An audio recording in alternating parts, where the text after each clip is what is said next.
Well, howdy there. Welcome to another installment of the unfinished journey. This is something I'm calling the second best. My name, if you don't already know, and you'll hear about it here in just a minute, but my name is Wally. And this is called the second best. Well, there was a time when it didn't matter. I swear, you could call me almost anything. Anything except late for supper. Well, maybe I should back up a bit and admit that what I just said isn't completely true.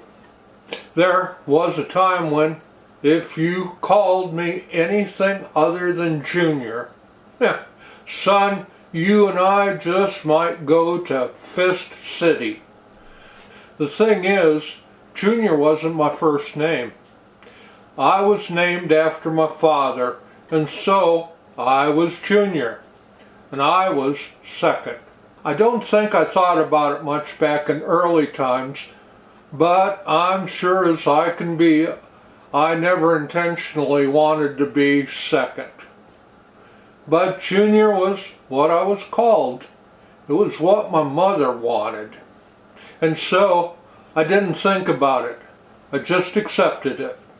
It wasn't until years later that I found myself wondering about that name. Just like how I began to think more about all of me. Once I began that journey, I found myself thinking about a moment that might just as well be tattooed on my arm and in my soul. It was when my best friend, I'm not sure it's true, but I think he got drafted by the Cincinnati Reds out of high school. Well, he took me to task. He accused me of not being as good as I could be. He told me I was better than him, so why wasn't I? I'm not sure how the rest of the conversation went, but I do know that if I were to answer him today, I do know what I'd say. I'd tell him I couldn't be better than him. He was first, and I was second. I was Junior. Does your name make a difference? Is it possible that the name you're given sets something in motion that forms the path you find yourself walking through the rest of your life? All these years later, I wonder about the name I was called, and I wonder if it did, in fact, put me on the path I see myself as having eventually walked. Always no better than second. I remember the only time I stood up for what I thought I might be worthy of. Believe me, it didn't end well. I told my mother, who insisted I be called Junior, that I was more. It wasn't about my name, it was about what I might be capable of. In an instant, she informed me that I wasn't someone special, and I had no business thinking that I was. In an instant, she revealed what she thought of me. I was Junior. I was second. Now that I think about it, for all I know, I may not have been that much in her eyes. Eventually, I changed my name. Well, you could argue I didn't, but it felt that way to me. Now, to close the circle with my mother, she would never call me Wally. She only ever said I wasn't him. And, well, she went on calling me Junior to the day she died. I would have others call me what my mother wouldn't. I'd no longer allow myself to be called Junior. At least, not by those new to me. I chose another name I wasn't comfortable with, only because I couldn't come up with a better one. Oh, I did add a second name, mostly for myself, but that's another story for another day. Through most of my life, I was never truly comfortable with my name. In a totally random sort of thinking way, I admit I wonder if it's possible I was never who I was meant to be. I mean, was there another soul that was supposed to be me?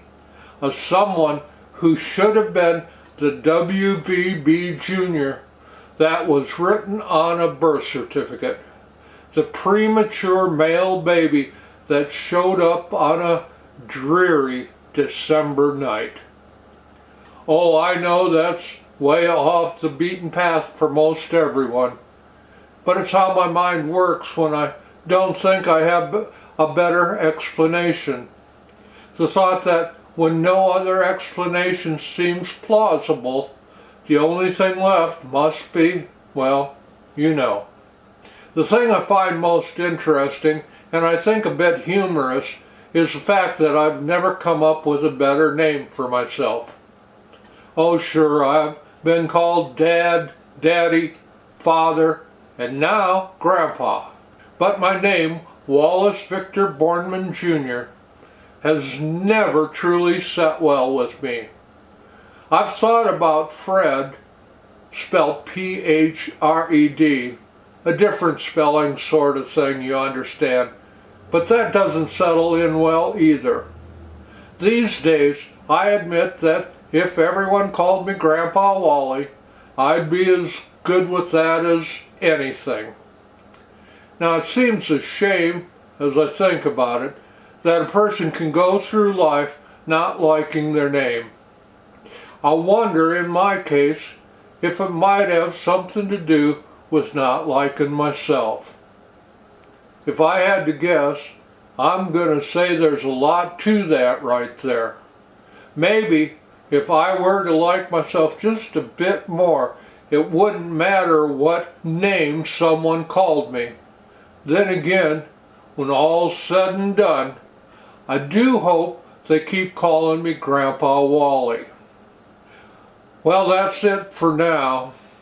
Hopefully you'll be good to others, be even better to yourself. Drop a pebble for, drop a pebble for your name. Until next time, remember, keep the journey unfinished but unforgettable. This is Grandpa Wally. Happy trails.